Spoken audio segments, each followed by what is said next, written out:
Olá pessoal, sejam bem-vindas, né, e bem-vindos ao nosso canal Frônesis. Eu me chamo Marcelo Ribeiro, eu sou professor da Universidade Federal do Vale do São Francisco e nós estamos aqui falando às margens do Rio São Francisco, do lado da Bahia, em Juazeiro da Bahia. A gente está dando sequência, né, a nossa série de vídeos, né, sobre a obra do John Bowlby, Formação e Rompimento dos Laços Afetivos. E a ideia é que a gente, a cada vídeo, né, a gente apresente um capítulo e converse, né, sobre ele. Então, neste vídeo, nós vamos abordar o terceiro capítulo, que é intitulado O Luto na Infância e Suas Implicações para a Psiquiatria.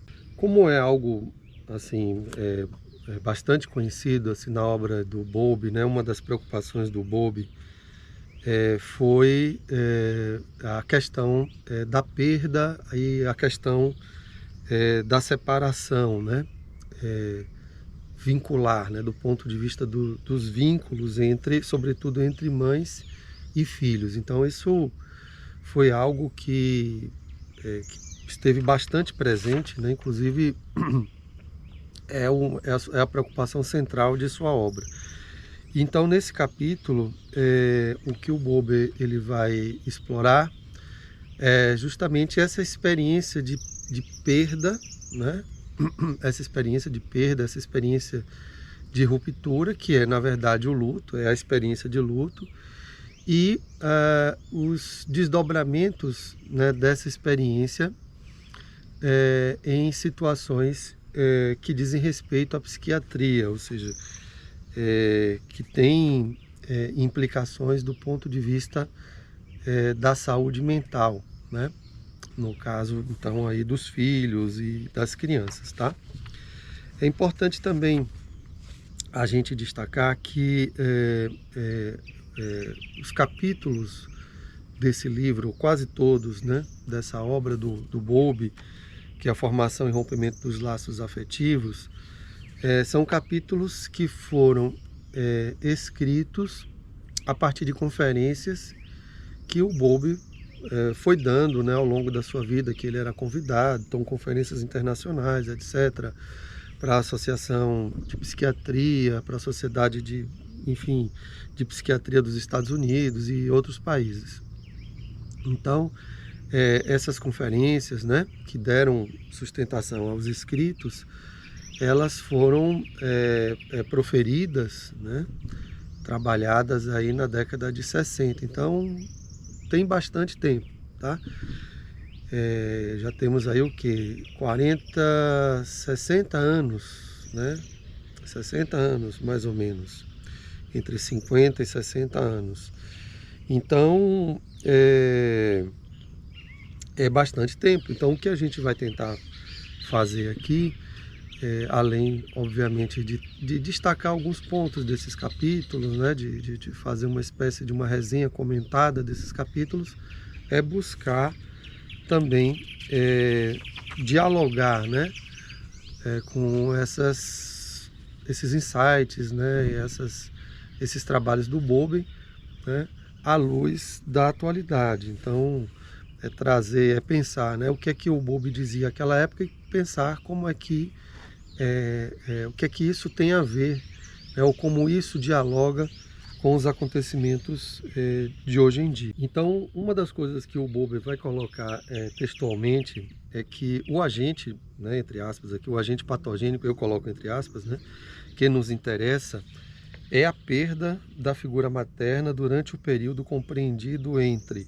aproximadamente 6 meses e 6 anos de vida. Então, é esse olhar para essa fase, esses primeiros anos de vida, que o Bowlby vai estar direcionando, né, esse olhar, tá? Então ele vai estar se interrogando, né, quais seriam os impactos disso na saúde mental da criança, nessa experiência de separação e privação, né, que é o que ele vai estabelecer como luto. Então, como essa separação, essa privação, essa perda, né, e qual a intensidade, a frequência, né, dessas separações e dessas perdas, e como isso é, repercute na saúde da criança. Então ele vai observar que, independentemente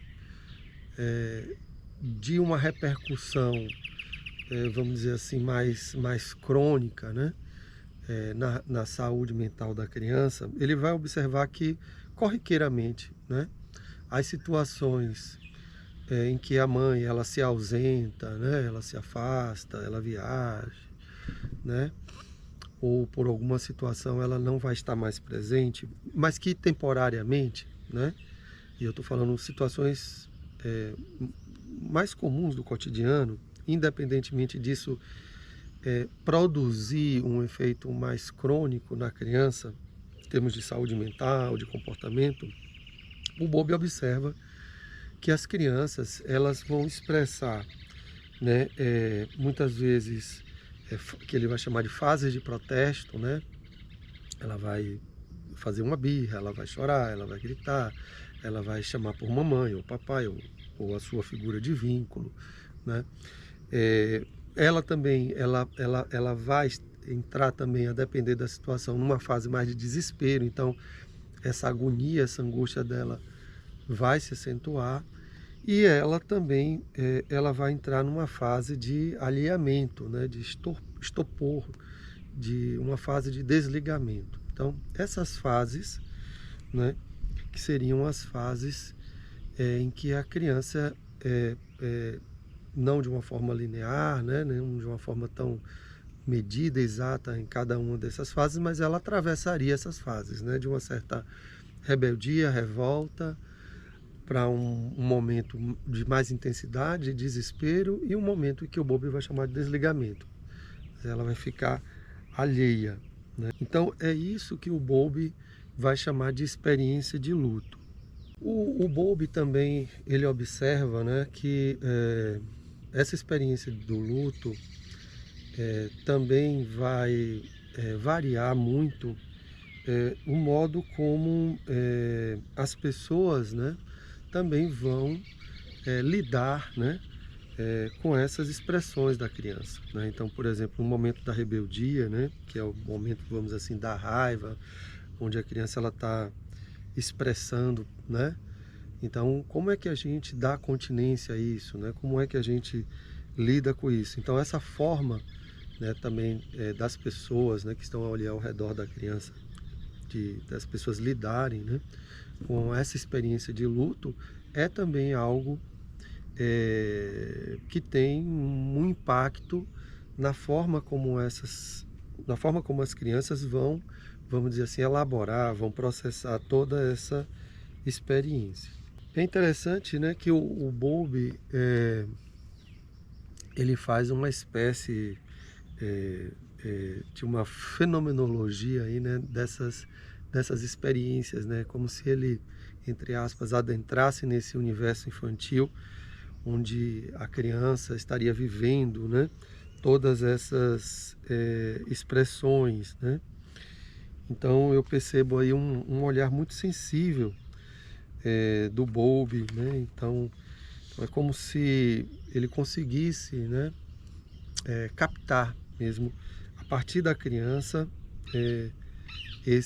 essa experiência. Então, por exemplo, tem um trecho que ele diz assim: o protesto, incluindo uma exigência raivosa do retorno da pessoa e uma recriminação contra ela por ter desertado, faz parte da resposta à perda, tanto por parte de um adulto, especialmente quando se trata de uma perda súbita, como por parte de uma criança.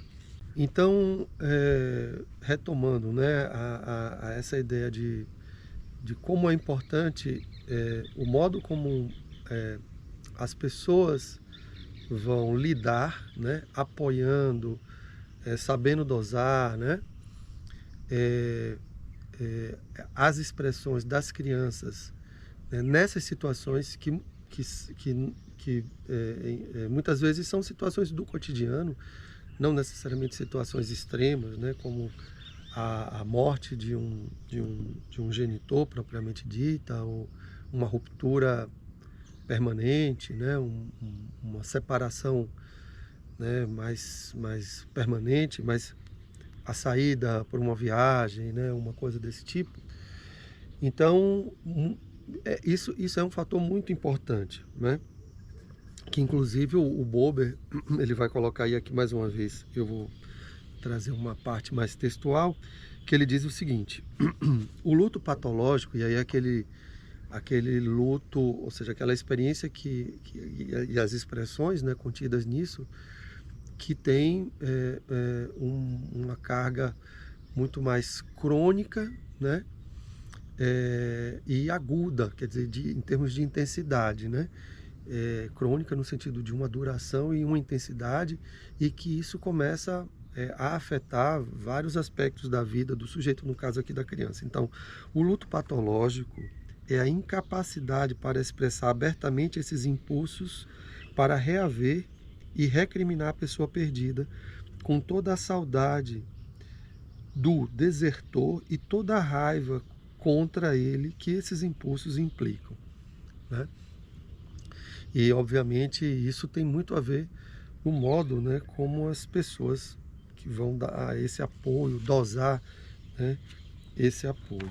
E aí o Bowlby, ele vai chamar a atenção de como essas experiências de perda, né, são experiências realmente muito sensíveis para a criança e, consequentemente, a necessidade de estarmos atentos, né, a esse processo, né? Obviamente, não superestimando, mas também não estimando em absoluto, tá? Tem um aspecto importante aqui, o Bowlby, ele tinha um interesse, ou os estudos, né, eram mais voltados a uma população, ou pelo menos uma parte, né, de crianças que literalmente perderam os pais, né, fisicamente falando, né, a morte propriamente dita, os deslocamentos geográficos, situações de guerra e tal, né. E aí eu quero trazer um pouco para os dias de hoje, né. Então o Buber estava muito, esse olhar muito voltado, né, para essa questão dos vínculos, das perdas, né.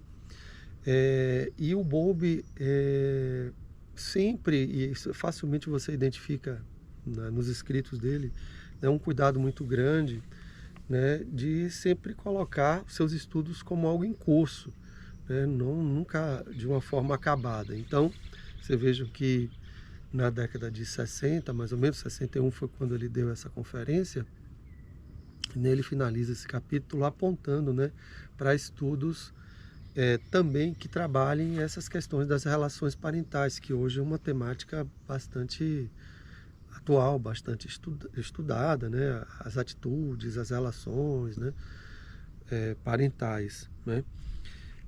E isso também me faz pensar, né, não só as perdas, as rupturas, quando o pai ou a mãe, né, mas comumente a mãe, ou a figura de vínculo, se ausenta fisicamente, né, viaja, passa muito tempo fora de casa, ou num caso de uma separação, né, aquele período inicial da separação, que ainda não se restabeleceu uma nova rotina. Não só nessas situações, mas eu fico pensando, e aí trazendo também as contribuições dos estudos voltados para as relações parentais, na qualidade das relações, né? Porque a perda, né, muitas vezes a perda ela pode ser uma perda sutil.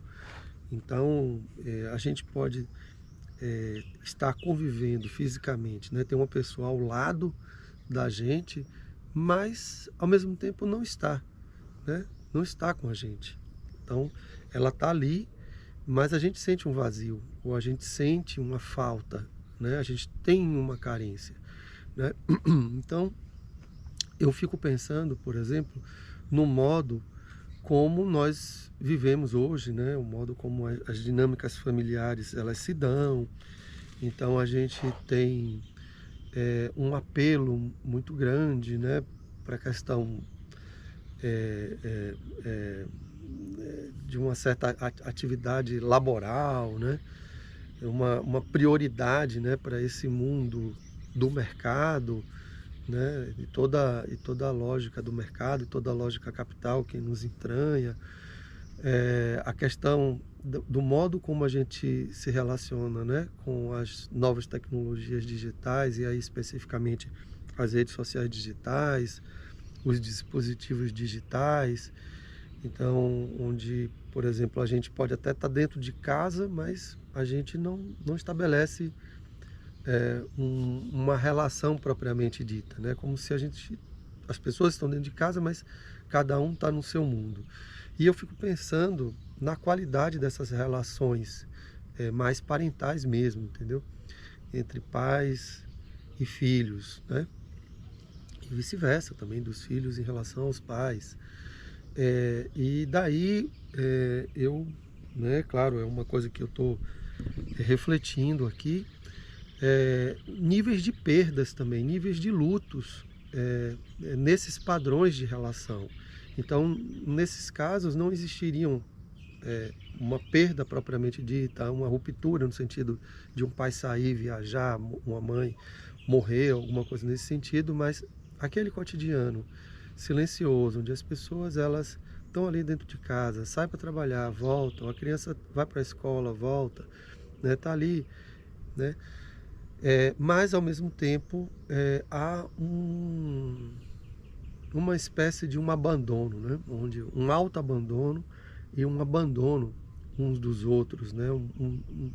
Um vínculo tão empobrecido, né? Do ponto de vista afetivo, da atenção, etc., que se eu fico pensando se isso de fato não representaria perdas e se isso não traria algum tipo de experiência de luto, talvez até muito mais confuso, talvez muito mais impactante, né?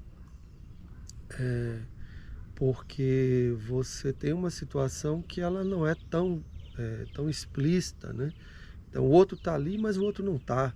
Então talvez isso gere uma situação muito mais ambígua e, portanto, mais difícil, né, de ser elaborada. Então são questões aí para a gente estar pensando. Então a gente pede que, se você, né, achou bacana o vídeo e tal, dê uma curtida. Se não se inscreveu, se inscreva aí no nosso canal Frônesis, e você vai estar recebendo, né, as notificações, e a gente pode interagir melhor, tá bom? Então até a próxima.